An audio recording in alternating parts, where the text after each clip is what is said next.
Hello বন্ধুরা, কেমন আছো সবাই? মামা বেয়ার চলে এসেছি আরও একবার তোমাদের সাথে আরেকটা ইংলিশ লেসন শেয়ার করার জন্য। So let's do some English together. তো এখানে আমরা সবাই কি হুতুম প্যাঁচা আর টিয়া পাখির দল, যারা আমরা বাংলাদেশের ক্লাস 5, 6, 7, 8-এ পড়ি, মাত্র ইংরেজিটাকে সুন্দরভাবে রপ্ত করার চেষ্টা করছি, বাংলা মিডিয়াম স্পেশালি। তাদের জন্য আমরা এখানে সেশন ডিজাইন করি এবং আমরা চেষ্টা করি ক্লাসের পড়ার বাইরে অথবা টেক্সট বুকের বাইরেও কিছু বাড়তি অনুশীলন বা প্র্যাকটিস করার যাতে তোমরা সুযোগ পাও, সেই জন্য এই লেসনগুলো দেয়া হচ্ছে। সো তোমরা শুনবে, প্র্যাকটিস করবে, নিজেরা বলবে, প্রয়োজনে আমাদের কাছে মেসেজের মাধ্যমে বা কমেন্টের মাধ্যমে জানাবে যদি কোনো স্পেসিফিক টপিক তোমরা চাও যে আমরা এখানে আগে কভার করি। আদারওয়াইজ আমি আমার সুবিধা মতো বা আমি যেটা মনে করি সেই টপিকগুলো কভার করতে থাকবো। Okay, so your feedback is always welcome and do subscribe so that I feel more motivated and I continue to contribute in this regard and make more videos to help each other to become a better English speaker and to understand the language and to have better grasp on the language. Right? ঠিক আছে, আশা করি তোমরা বুঝতে পেরেছো আমি কি বলছিলাম। চলো আমরা নতুন লেসনটা শুরু করে দিই। তো আমাদের বিল্ডিং বেটার সেন্টেন্সেস এই সিরিজটা চলছিল না, আমরা নর্মাল সেন্টেন্স বা ছোটো ছোটো সেন্টেন্সগুলোকে জোড়া দিয়ে বড় সেন্টেন্স তৈরি করা শিখছিলাম। সেখানে আমরা বেশ কিছু ফরম্যাট বা টেমপ্লেট শিখেছি। গত লেসনে আমরা ইফ মানে শর্ত সাপেক্ষে কথা বলা, কন্ডিশনের থাকলে কিভাবে সেটাকে বলতে হয় সেটা নিয়ে একটা আলোচনা করেছি। এটার আরও অনেক উপায় আছে, সেগুলো হয়তো আমরা আস্তে আস্তে দেখব। আজকে আমরা এই কন্ডিশন বা শর্ত প্রকাশ করার আরেকটা মাধ্যম বা আরেকটা উপায় ওয়েন, এটা জানবো। হ্যাঁ, ওয়েন মানে তো এমনিতে যখন বা কখন এই ধরনের, এবং প্রশ্ন করার ক্ষেত্রে বা কমপ্লেক্স সেন্টেন্স তৈরি করার ক্ষেত্রে ওয়েনের অনেক বড় বড় ভূমিকা থাকে। হ্যাঁ, তো এখানে হচ্ছে প্রথমে আমি তোমাদের দেখিয়ে নিচ্ছি যে 1 থেকে 6 এই 6টা ফরম্যাট আমরা অলরেডি প্রিভিয়াস 6টা লেসনে ডিসকাস করেছি। তোমরা যারা দেখোনি তারা দেখে আসবে। হ্যাঁ, বিল্ডিং বেটার সেন্টেন্সেস এই প্লেলিস্টে গেলে এগুলোর উপরে এক্সাম্পল পেয়ে যাবে, তোমরা প্র্যাকটিস করবে। আচ্ছা, তো আমি এগুলোর উপর আজকে আর কথা বলবো না, আমরা নতুন টপিকটার উপরেই কথা বলবো। Because before I leave I will give you proper proper opportunity to practice. Okay, so এখান থেকে আমরা মুভ করছি নেক্সটটায়। আমাদের আজকের টপিক হচ্ছে ওয়েন, অর্থাৎ যখন। যদি কোনো কন্ডিশন প্রকাশের ক্ষেত্রে যখন শব্দটা ব্যবহার করতে হয়, তাহলে আমরা কিভাবে বাক্যগুলো লিখতে পারি ইংলিশে, তাই না? তো আমরা ইফ দিয়ে দেখেছি কি সামথিং মে হ্যাপেন, যদি কোনো কিছু ঘটে তাহলে। হ্যাঁ, এই রকম ভাবের ক্ষেত্রে ইফ কথাটা আসে। যেমন ইফ ইট রেইনস মানে যদি বৃষ্টি পড়ে, উই উইল স্টে হোম তাহলে আমরা বাড়িতে থাকবো, তাই তো? আচ্ছা, আর যখন মানে ওয়েন যখন আসবে, ওয়েনটা কখন আসবে? সামথিং ইজ এক্সপেক্টেড মানে কোনো কিছুকে আশাই করা হচ্ছে যেটা ঘটবে, যখন এটা ঘটবে তো আমি এই কাজটা করব। অথবা সামথিং রেগুলারলি হ্যাপেন্স, তখন যেটা যেহেতু এভাবে ঘটে, তো যখন এটা ঘটে তখন আমরা ওই ধরনের কাজগুলো করি। হ্যাঁ, যেমন যখন সকাল 7টা বাজে আমি প্রতিদিন ঘুম থেকে উঠি, যখন ঘড়িতে আমার অ্যালার্ম বাজে আমি ঘুম থেকে উঠি, যখন স্কুল বাসটা এসে থামে তখন মা বের হয়ে আসেন আমাকে রিসিভ করার জন্য, তাই না? এরকম অনেক কথা আমরা বলতে পারি। হ্যাঁ, এখানে আমরা প্রথমে যেটা ছোট এক্সাম্পল দিয়ে প্র্যাকটিক্যাল লাইফের আমাদের দৈনন্দিন জীবনের কাছাকাছি কয়েকটা এক্সাম্পল দিয়ে শুরু করছি। যেমন when it rains comma we stay home. আর আমি কিন্তু তোমাদেরকে বারবার এই কমা ফুল স্টপ এগুলোর উপর একটু খেয়াল করতে বলি, কারণ আমরা শব্দ, সেন্টেন্স স্ট্রাকচার এগুলো শেখার পাশাপাশি পাংচুয়েশনটাকেও কিন্তু আমরা অগ্রাহ্য করতে পারবো না, কারণ পাংচুয়েশন ঠিকমতো না দিলে কি হয়, ভাব বোঝা যায় না। এই জন্য আমাদের এইগুলো ইম্পর্ট্যান্ট। তো আমরা এখানে বলছি ওয়েন ইট রেইনস যখন বৃষ্টি পড়ে, উই স্টে হোম আমরা বাড়িতে থাকি। তার মানে যখনই বৃষ্টি পড়ুক আমার জন্য এই একটা নিয়মই প্রযোজ্য যে আমি বাড়ির ভেতরে থাকবো বা শেডের নিচে থাকবো। ওয়েন ইট রেইনস যখন বৃষ্টি পড়ে, the streets become wet and slippery. যখন বৃষ্টি পড়ে রাস্তাগুলো কি হয়ে যায়? ওয়েট মানে ভেজা, স্লিপারি SLIPPERY, স্লিপারি মানে পিচ্ছিল হয়ে যায়। যখন বৃষ্টি পড়ে তখন রাস্তাগুলো পিচ্ছিল হয়ে যায়। তার মানে কি, যখন যদি বৃষ্টি পড়ে তো এটা ঘটবেই যখন বৃষ্টি পড়ে। এটা না যে যদি বৃষ্টি পড়ে তাহলে, এটাও বলা যায়, হ্যাঁ যদি বৃষ্টি পড়ে আমরা বাড়িতে, এটাও বলা যায়, কিন্তু আমরা এটা এখানে যখন দিয়ে বলছি তার মানে হচ্ছে কি যে এটা শর্ত না, শর্ত তো বটেই, মানে এটা এক্সপেক্টেড, এটাই আশা করা উচিত যে যদি বৃষ্টি পড়ে ভাই, বা যখন বৃষ্টি পড়বে ভাই আমরা বাড়িতেই থাকবো। যখন বৃষ্টি পড়বে রাস্তা ভেজা ভেজা হয়ে যাবে, রাস্তাটা স্লিপারি হয়ে যাবে। আচ্ছা চলো আরও একটু এক্সাম্পল দেখি। এখানে 1 2 3 করে 3টে এক্সাম্পল দেওয়া আছে। When mom comes home, যখন মা বাড়িতে আসে, we have dinner together, মানে মা হয়তো দিনে অফিসে কাজ করে বিকেলে সন্ধ্যায় যখন বাড়ি আসেন তারপর আমরা একসাথে ডিনার করি। When বাবা আউল কুক স্যুপ, যখন বাবা আউল স্যুপ বানান বা রান্না করেন, হুতুম স্মাইলস উইথ জয়, হুতুম আনন্দের সাথে হাসতে থাকে, খুশিতে হাসতে থাকে। 3 নম্বরটা পড়ছি, when dad buys me ice cream, যখন বাবা আমাকে আইসক্রিম কিনে দেন, আই গেট এক্সাইটেড, আমি খুব এক্সাইটেড মানে উত্তেজিত হয়ে যাই আইসক্রিম পেয়ে, তাই না? তাহলে 3টা সেন্টেন্স খুব সহজ, সিম্পল প্রেজেন্ট টেন্সে আমরা বলেছি, কারণ কি আমরা এক্সপেক্টেড কিছু ঘটনা, যেটা আমাদের জীবনে যে কোনো সময় ঘটতে পারে, এরকম একটা ভাব বুঝাচ্ছি। When moms come home we have dinner together, when Baba owl cook soup, Hutum smiles with joy, when dad buys me ice cream I get excited. Okay, এই 3টা তো পড়লাম, তাহলে এখন পরের স্লাইডে যাই। এবার চলো তো এই 3টা সেন্টেন্স ABCতে লেখাগুলো আমরা পড়ি। We have dinner together when mom comes home. তাহলে আমরা একসাথে ডিনার করি যখন মা বাড়িতে আসেন। হুতুম স্মাইলস উইথ জয় when বাবা আউল কুক স্যুপ, হুতুম খুশিতে হেসে ওঠে বা আনন্দে হেসে ওঠে যখন বাবা আউল স্যুপ বানান। I get excited when dad buys me ice cream, বা আমি খুশি হয়ে যাই, এক্সাইটেড বা উত্তেজিত হয়ে যাই যখন বাবা আমাকে আইসক্রিম কিনে দেন। তাহলে এইখানেও কিন্তু ABCতে আমরা একই বাক্য বললাম। তাহলে এই স্লাইডের 3টা বাক্যের সাথে বা সেন্টেন্সের সাথে আগের স্লাইডের সেন্টেন্সের পার্থক্য কী? আরেকবার দেখাচ্ছি। পার্থক্য নিশ্চয়ই তোমরা ধরতে পেরেছো, তোমরা আমার অনেক শার্প স্টুডেন্ট। পার্থক্য হচ্ছে, প্রথম স্লাইডে আমরা ওয়েন দিয়ে যে অংশটুকুন যখন এটা হয়, তাই না, ওই অংশটুকুনকে আমরা আগে বলছিলাম, বলে তারপরে কমা দিয়ে পরের তখন আমরা কি করি সেটা আমরা পরে বলছিলাম।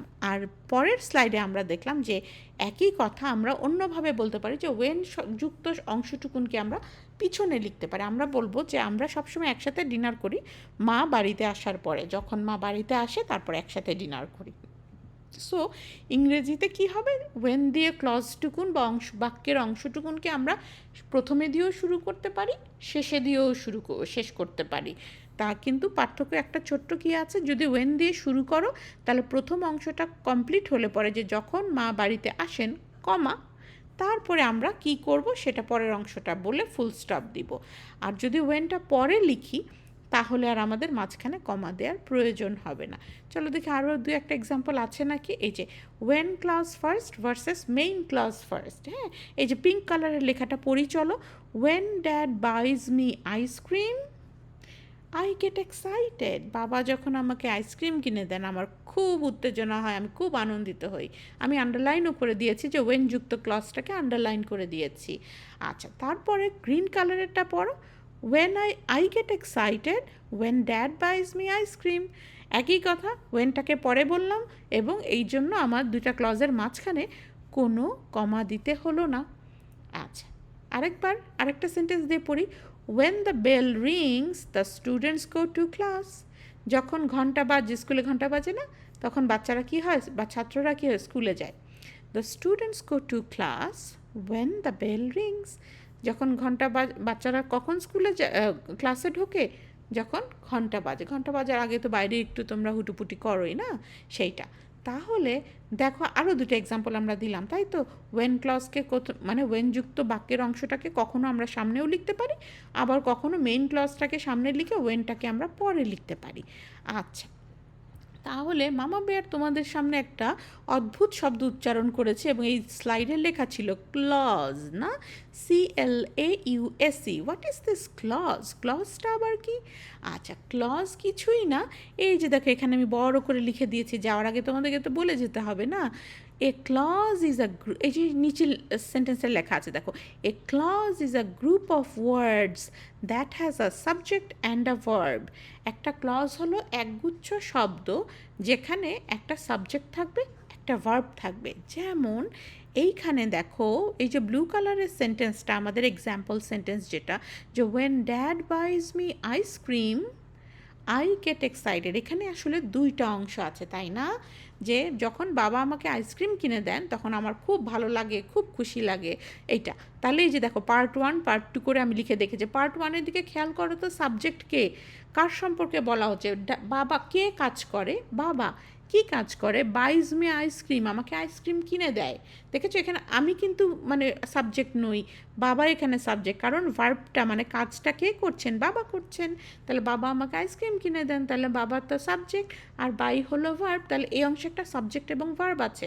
আবার দেখো পরের অংশে আই গেট এক্সাইটেড, আমি হয়ে যাই কি? উত্তেজিত। তাহলে এক্সাইটেড তো অ্যাডজেক্টিভ, সাথে আছে গেট, গেট মানে হওয়া, কোনো কিছু মানে অবস্থার পরিবর্তন বোঝাচ্ছে। তার মানে আই হলো সাবজেক্ট, এখানে আমার কথা কিন্তু বলা হচ্ছে যে আমি খুশি হয়ে যায়, উত্তেজিত হয়ে যায়, তাহলে গেটটা হলো ভার্ব। দেখেছো? তাহলে দুটো অংশ যার যার নিজস্ব সাবজেক্ট আছে, ভার্ব আছে। এরকম যখন শব্দগুচ্ছ দেখতে পাবে তোমরা, তখন জানবে যে এরা প্রত্যেকে এক একটা ক্লজ। এবং এখানে when dad buys me ice cream, এটা বলে যদি আমি চুপ করে থাকি তাহলে কিন্তু বাক্যটা কমপ্লিট হয় না। এই জন্য এই ক্লজটা বা এই বাক্যের অংশটুকুন আসলে কি বলা হয় যেন, এদেরকে ডিপেন্ডেন্ট ক্লজ, মানে ও ইন্ডিপেন্ডেন্ট নয়, এই জন্য মেইন ক্লজ বলছি না আমি ওকে।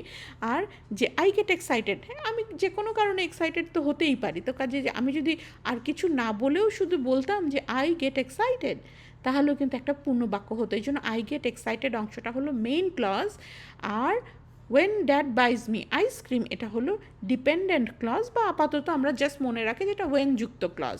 তো এই ওয়েন যুক্ত ক্লজকে সামনে রেখে যদি আমি বাক্য শুরু করি, তাহলে ওয়েনের ক্লজটা শেষ হওয়ার পরে কমা দিব, তারপরে বাকি ক্লজটা বা মেইন ক্লজটা লিখব। আর যদি আমি মেইন ক্লজ দিয়ে শুরু করি তাহলে আর মাঝখানে কমা দিতে হবে না। যাই হোক, ক্লজ নিয়ে তাহলে আমরা বেশি মাথা গরম করব না, জাস্ট যদি ক্লজ শোনো জানবে যে একগুচ্ছ শব্দ যেখানে একটা সাবজেক্ট আর একটা ভার্ব থাকবে, তাহলেই সে ক্লজ। ওকে? সবসময় ক্লজ ভাব পূরণ করতেও পারে, নাও করতে পারে। যেমন আই গেট এক্সাইটেড, এই ক্লজটা ভাব পূরণ করার জন্য একাই যথেষ্ট, কিন্তু when dad buys me ice cream এটা একা যথেষ্ট না। It depends on something else, সেই কারণে এটা ডিপেন্ডেন্ট ক্লজ। তো আমরা এটুকুনি রাখি ক্লজের উপরে আলোচনা, আমরা বরং অন্য কোথাও যাই। এখানে কিসে যাচ্ছি? মামা বেয়ার যাওয়ার আগে তোমাদেরকে একটা অ্যাসাইনমেন্ট বা হোমওয়ার্ক দিয়ে যাচ্ছে। এখানে তোমাদের টু ডু আছে। এখানে আমি 5টা স্যাম্পল 2টা সেন্টেন্সের করে ছোট ছোট টাস্ক লিখে এনেছি বা সেন্টেন্স গুচ্ছ লিখে এনেছি। তোমাদের কাজ হবে আমরা যে ফরম্যাট বা টেমপ্লেটগুলো শিখেছি সেন্টেন্সকে জোড়া দিয়ে, ছোট ছোট ইন্ডিপেন্ডেন্ট সেন্টেন্সকে জোড়া দিয়ে একটা বড় সেন্টেন্স তৈরি করা, সেটা তোমরা করবে। যেমন আমি পড়ে দিচ্ছি প্রতিটা সেন্টেন্সকে। My dad was busy, he forgot to call me. আমার বাবা ব্যস্ত ছিল, সে আমাকে ফোন করতে ভুলে গিয়েছিল। এটা যদি কি আমি এক বাক্যে বলতে চাই, আমরা অনেকভাবে বলতে পারি, তাই না? যে বাবা এত ব্যস্ত ছিল যে আমাকে ফোন করার কথা ভুলে গিয়েছিল, অথবা যেহেতু আমার বাবা ব্যস্ত ছিল তাই সে আমাকে ফোন করতে ভুলে গিয়েছিল, তাই না? তাহলে অনেকভাবে বলা যায়। চিন্তা করে তোমরা রাইট ফরম্যাটটা বা টেমপ্লেটটা খুঁজে বের করবে। হিনা হ্যাজ মেনি টয়েস, হিনার অনেক খেলনা আছে। ইয়েট, তারপরও শি ওয়ান্টস মোর, সে আরও খেলনা চায়। তার মানে কি বলো তো? ওই যে কন্ট্রাস্টিং আইডিয়া, যে এত কিছু থাকার পরেও সে আরও চায়। ঠিক আছে? এটা কোন টেমপ্লেটটা বা কোন ফরম্যাটটা হবে? তারপরে দেখো, গ্র্যান্ডপা ওয়াজ ফিলিং ফিভারিশ, দাদার জ্বর জ্বর লাগছিল।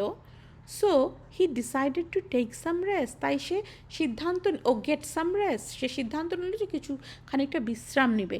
তাহলে এখানে আমরা ওই যেহেতু দাদাটা জ্বর জ্বর ভাব হচ্ছিল তাই তিনি একটুখানি বিশ্রাম নেওয়ার সিদ্ধান্ত নিলেন। হ্যাঁ, যেহেতু মানে কীভাবে যেন বলতে হয়, বিকজ অফ অথবা সো দ্যাট, এইসব দিয়ে আর কি।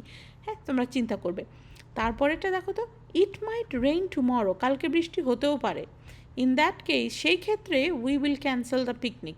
যদি কালকে বৃষ্টি হয় তাহলে পিকনিক ক্যান্সেল করবো, আদারওয়াইজ কিন্তু করবো না। আমি কিন্তু একটুখানি হিন্ট দিয়েও দিয়েছি, তাই না? আর একটা কি লাস্টেরটা লিখেছি, টিয়াস favourite cartoon is on channel x at 5 PM every Friday. প্রত্যেক ফ্রাইডেতে 5টার সময় টিয়ার প্রিয় কার্টুন চ্যানেল এক্সে দেখানো হয়। ঠিক আছে, টিয়া নেভার মিসেস ইট, টিয়া এটা কখনো মিস করে না। তার মানে কি, টিয়ার একটা দৈনন্দিন অভ্যাসের মতোই কিন্তু ব্যাপারটা, যে ফ্রাইডে আসলে 5টা বাজলে আর টিয়াকে পাওয়া যাবে না, সে খেলা নয় তার কার্টুনটা সে দেখবেই দেখবে। তাহলে কি হতে পারে, যখন 5টা বাজে তখন টিয়াটা কার্টুন ছাড়া থাকতে পারে না, তাই না? আচ্ছা, তাহলে তোমরা এগুলো বসাবে। এইখানে দেখো মামা বেয়ার কী করেছে, এইখানে মামা বেয়ার সবগুলো সেন্টেন্সের পাশে পসিবল টেমপ্লেট বা পসিবল হিন্টগুলো, ক্লুগুলো দিয়ে দিয়েছে। তো কিন্তু লেখার কাজটা তোমাদেরকেই করতে হবে, সঠিক হোক আর ভুল হোক, লিখে কমেন্টে পোস্ট করবে। বাট যাওয়ার আগে কী করবো জানো, তারপরেও মামা বেয়ার তো যাওয়ার আগে একটুখানি আরেকটু হেল্প করতে চাই তোমাদেরকে। তো সেই জন্য প্রথম সেন্টেন্সটা, যেটা খুব সহজ সেন্টেন্স, কিন্তু দেখো এই সেন্টেন্সটা এত ভালো, ওর মধ্যে না আমরা শিখেছি যে অনেকগুলো ফরম্যাট এখানে অ্যাপ্লাই করা যায়, to, because of, so that, সবগুলো অ্যাপ্লাই করা যায়। তাই জন্য আমি ভাবলাম যে একটু লিখে দেখাই তোমাদেরকে, জাস্ট ইন কেস তোমরা যদি মনে করো যে এতগুলো ফরম্যাট এখানে অ্যাপ্লাই করা যাবে। হ্যাঁ, দেখো, my dad forgot to call, এটা মি হবে, call me because he was busy. বাবা আমাকে ফোন করতে ভুলে গিয়েছিলেন কারণ তিনি ব্যস্ত ছিলেন। বিকজ দিয়ে হয়ে গেল দুটো ক্লজ, দেখেছো? প্রথম ক্লজে আছে মাই ড্যাড, ভার্ব হচ্ছে ফরগট, পরের ক্লজে হি, মানে ওই মাই ড্যাডই ওয়াজ ভার্ব, তাই না? বা বিজিও ভার্ব, অ্যাডজেক্টিভ মনে হয় এখানে। আচ্ছা, তারপরেটা কি, my dad forgot to call me, প্রথম ক্লজটা একদম ঠিকঠাক রইল। বিকজ অফ তো প্রিপোজিশন, অফের পরে তো আর ভার্ব বসে না, এরপরে একটা নাউন কিছু একটা বসবে। এই যে দেখো, because of his busy schedule, এটা হচ্ছে উচ্চারণটা কি, স্কেজুয়াল। তোমরা দরকার হলে গুগলে দেখে নেবে যদি আমার কথাটা বুঝতে অসুবিধা হয়। শিডিউল নয় কিন্তু, হ্যাঁ, এটা কিন্তু ভুল উচ্চারণ, SCHE স্কেজুয়াল। হ্যাঁ, তার ব্যস্ত দৈনন্দিন রুটিনের জন্য বা ব্যস্ততার জন্যে তিনি আমাকে কল করতে ভুলে গিয়েছিলেন, বিকজ অফ হয়ে গেল। তারপরেরটা কি আছে, মাই ড্যাড ওয়াজ সো বিজি, আমার বাবা এত ব্যস্ত ছিলেন, that he forgot to call me, যে আমাকে কল করতে ভুলে গিয়েছিলেন। আর লাস্টটা কি আমাদের সবচেয়ে সহজটা, my dad was too busy to call me. দেখেছো? তাহলে 4টা ফরম্যাটই এখানে অ্যাপ্লাই করা যায়, ভাবের কোনো পরিবর্তন না করে। তো ঠিক আছে, এরকম করে চেষ্টা করবে নতুন নতুন সেন্টেন্স গুছিয়ে লেখার। তো আজকের মতো আমি বিদায় নিচ্ছি। I will catch up with you soon. Until then, take care. Bye bye.